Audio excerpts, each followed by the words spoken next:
Miossec, bonjour. Bonjour. Votre 11e album, Les Rescapés, est sorti cette année. Et moi, si j'aime tant vos chansons depuis longtemps, c'est notamment parce qu'elles racontent souvent des histoires. Dans la séquence du spectateur aujourd'hui, vous choisissez l'adaptation d'un des plus grands raconteurs d'histoires de notre temps, Stephen King. Pourtant, c'est une histoire que personne ne voudrait vivre. Ouais, non, c'est une histoire vraiment terrifiante, Misery. C'est l'histoire d'un scénariste à succès qui est interprété par James Caan, qui écrit des romans à l'eau de rose, donc tout va bien pour lui, il est riche, il est content. Et il rentre en voiture par les montagnes dans le Montana, et il doit rentrer sur New York, et là il a un accident de voiture, et il est recueilli par une infirmière qui vit toute seule dans une maison, qui le soigne, mais qui est son fan numéro un. Et à partir de là, tout commence à déconner. I guess it was kind of a miracle you finding me. No, it wasn't a miracle at all. In a way, I was following you. You were following me. Well, it wasn't any secret to me you were staying at the Silver Creek, seeing as how I'm your #1 fan and all. Some nights I just tool on down there and sit outside and look up at the light in your cabin, and I try to imagine what was going on in the room of the world's greatest writer. Say the last part again, I didn't hear you. Don't move now. Wouldn't want to hurt this neck. Le film date de 1990, il est signé Rob Reiner, le réalisateur l'année précédente de Quand Harry rencontre Sally. Mais là, c'est plus du tout une romance amoureuse. Pourquoi avoir choisi Misery ? Ah, parce que c'est un film facile. Enfin, c'est un film du dimanche. C'est pas un chef-d'œuvre en soi, mais c'est un film qui vous attrape par le collet, qui vous plonge, qui vous emmène dans un endroit où on n'avait pas envie d'aller au départ, quoi. Dire qu'au départ, c'est un simple polar, mais on le sent pas virer vers ce gore presque.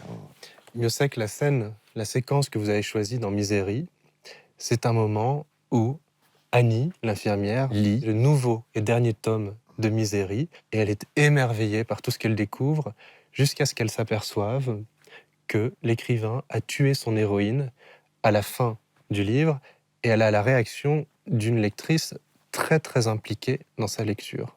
On la regarde ? Alors, volontiers.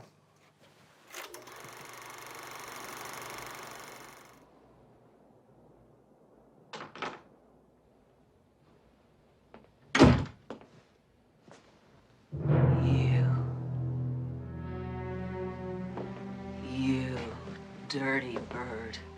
How could you? She can't be dead. Misery Chastain cannot be dead. Annie, in 1871, women often died in childbirth. But her spirit is the important thing, and Misery's spirit is still alive. I don't want her spirit! I want her! And you murdered her! No, I didn't. Who did? No one. She died. She just slipped away. Slipped away? Slipped away?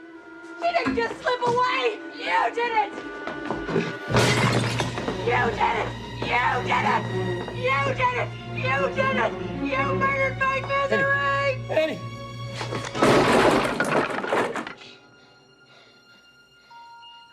I thought you were good, Paul. But you're not good. You're just another lying old dirty birdie.